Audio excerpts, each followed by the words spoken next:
Well, Peter, how are you? I am good, thank you. I've set up the cameras, all ready to go. How are you? I'm all right. It's about 5 or 6 weeks, I think, since we met.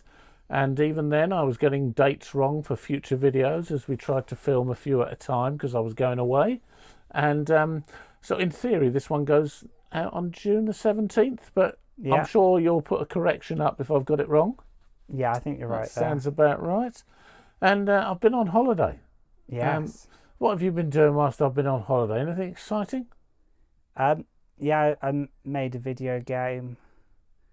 Um, that's No? about it really. And I've been out and What's the about. name of this video game?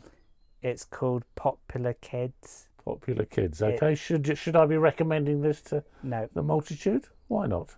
because it's talking to kids and like the multitude. I'm thinking of people that you may know. It's more for people younger than me. Okay, I get you. Yeah. Right, we'll move on then. Um, so I've been away, and as I mentioned to you a few minutes ago, the holidays got me thinking about all sorts of things. And one of the things that I have actually written an article about for some parish magazines was about the Orthodox churches that I could see from where we stayed in Greece on holiday. And I was blown away by the peace and tranquility and the prayerfulness of these places, even though there were almost nobody in them most of the time, and they were owned by private residents mainly, and didn't have many monks in them or religious people or anything like that particularly, but they were maintained by a community. Each community kind of looked after it and made it really special, kept it maintained, and they were wonderful. And I wouldn't mind saying some more about that at some point. But what it got me thinking about was, well, what are the issues in the world that make these places attractive sometimes, and how should we address them? And so my train of thought went towards, well, what are the issues in people's lives? And one of them is, well, cost of living in the UK and Yeah. people struggling for money and to live, but also the fact that that's affected by some big international issues like war. Mhm. And we've got loads of war in the world at the moment. So that made me think about, well, what does Jesus say into this? What does God say? What's the Word of God say into it? I was looking at all these churches and I was thinking, well, how do they address it? So a verse has come to mind for today. So I'm going to just read this one verse, but I'm sure Peter can put this onto the video. This one verse in Matthew 5, and it says this. I'm just going to read this one verse. You have heard that it was said, you shall love your neighbour and hate your enemy. But I say to you, love your enemies and pray for those who persecute you. So I wonder, have you got any thoughts about loving your enemy rather than hating them, Peter? And what that means for the world we live in? Well, to start off with, that's counterintuitive because you imagine if someone's your enemy, you might want to hate them. So there must be a good reason for saying the exact opposite to what's natural to us. And I think that the enemy can do what they like, but the real benefit of loving your enemy is for your own peace of mind. Okay. And acceptance and not holding a grudge. And if you do that, then life is better. Yeah. And then for the enemy, it's not real. Does it help the enemy in any ways? Because that's not already, you're not doing it for the enemy's sake. Well, there is a in the book that I've just read from, because I didn't read the actual verse from the Bible then, folks. It was from a book by a guy who died actually 2 years ago called Tony Campolo, who was part of a movement called the Red Letter Christians, which is the red letters are all the words that Jesus spoke in the Gospels. And I've actually got another book up there called Red Letter Christianity, which was by Tony Campolo and another guy called Shane Claiborne.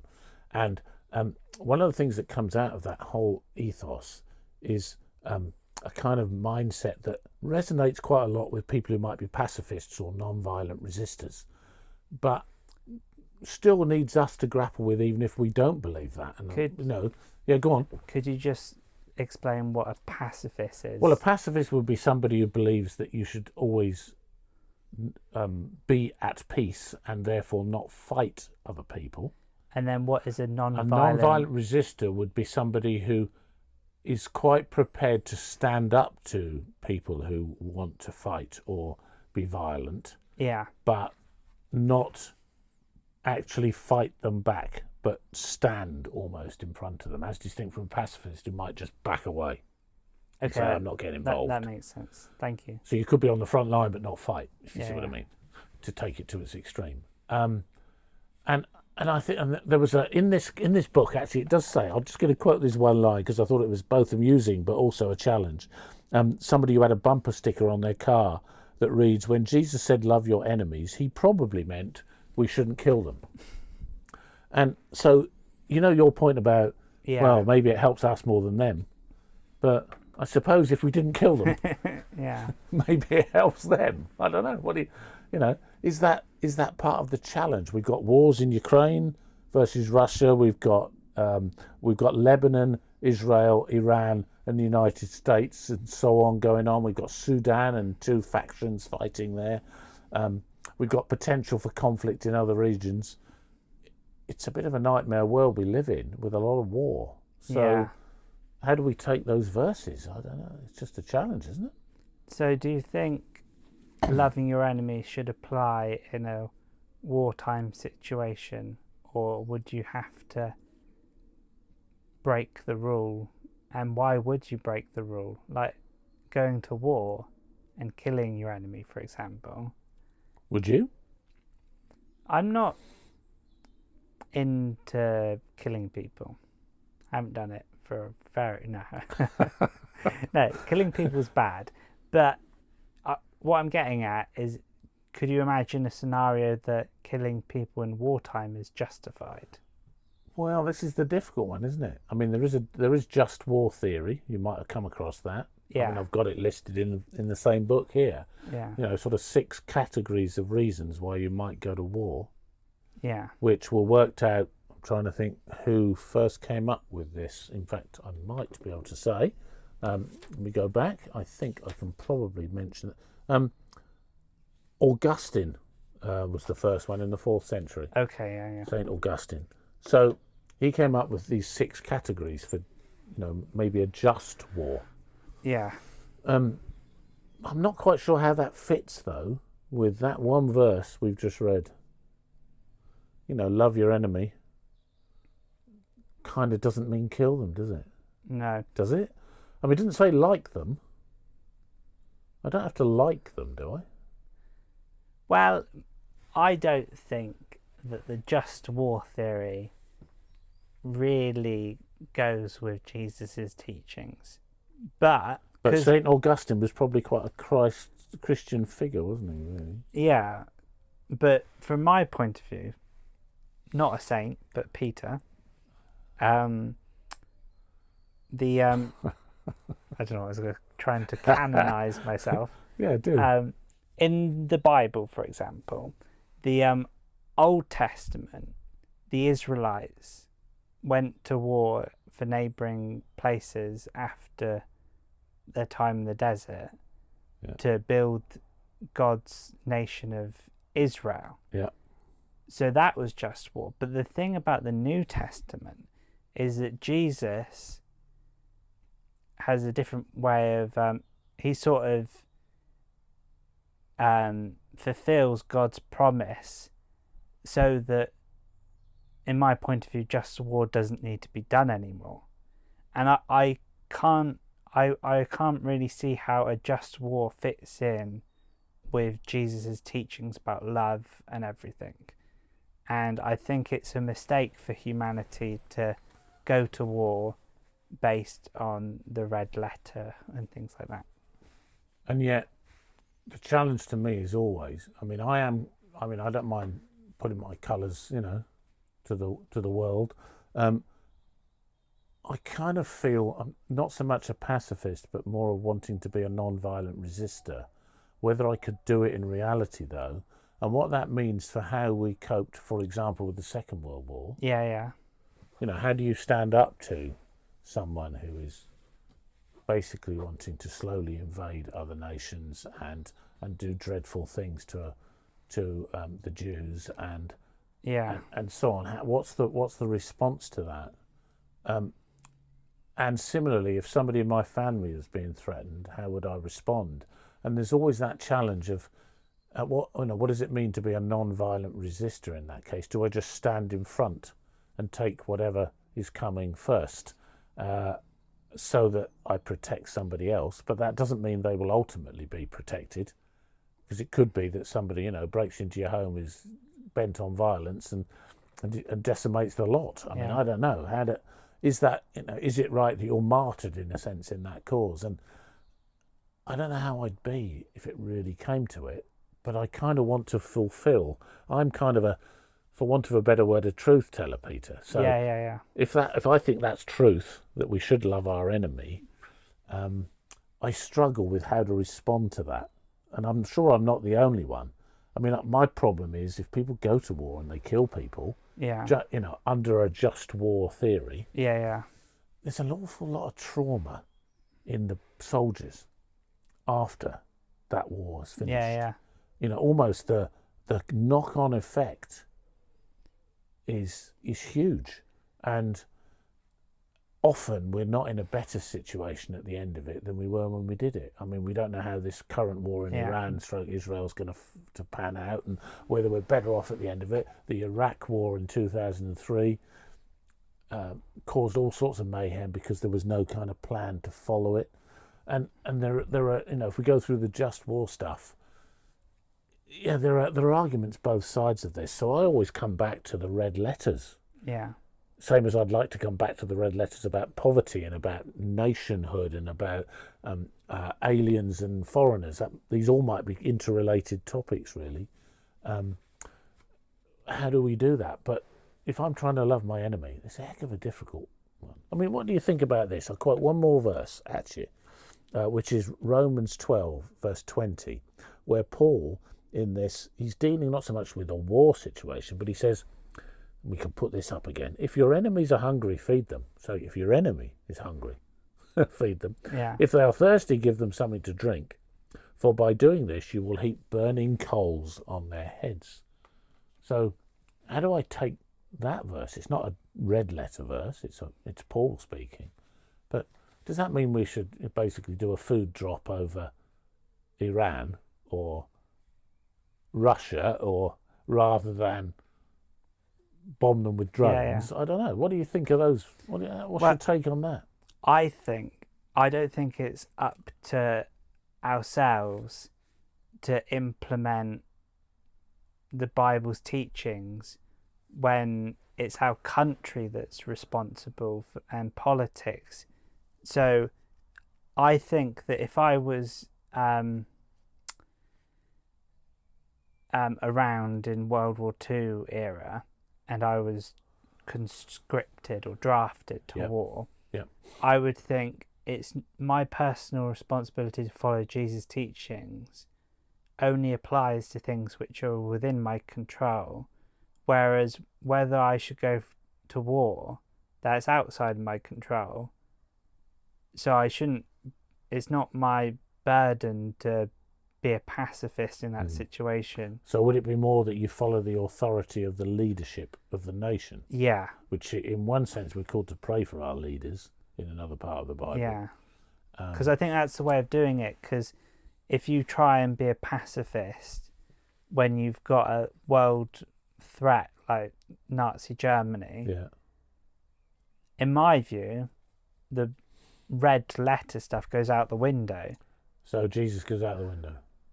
I'm being provocative. Yeah, but essentially, I think to expand on that, it's not the responsibility of the person to change what the country's happening, like what's happening on a societal level. How far would you take that if the leader was the one who was starting the war and they called you to fight? I think Putin's situation. I think it's Ukraine. Just details, really. Because it's very difficult. Because I think if you were around in the World War and there was a world level threat and future generations' freedom and safety is depending on us being able to defeat an enemy, the details of who started it and what have you, if I've got my family supporting me to go and there's societal pressure, if you don't go you get given a white feather and you're a coward, I think I would go to war even if I disagreed with it. So how would you feel if you ended up killing someone? Well, it's not really up to me to... You're saying you wouldn't be responsible then? Exactly. Is that a truth? You're not responsible for your actions? I'm being partly devil's advocate here, so I don't have an easy answer. I would say that, yeah. You weren't responsible for it? Wait, I think it's like being able to choose how to live a moral life when everything's going well and you can be kind to people, you can love your enemy and things like that. But because I was talking to you about this before, that when there's so much chaos and bad things happening, it's impossible to follow scripture and good teachings when you've got millions of people dying at the hands of millions of people and you need to fight them and it's all a mess. Because I think, to go back to sin being the problem of everyone, when there's so much sin, you can't get out of it with personal responsibility. Like if there's sin on a societal nation level, it's impossible for me to dig ourselves out of that sin. But does it mean you have to become culpable as well? If they're all wrong, does that mean it's okay for you to be wrong? Well, that's the question. What is wrong? What is right? The right thing might be to go to the war.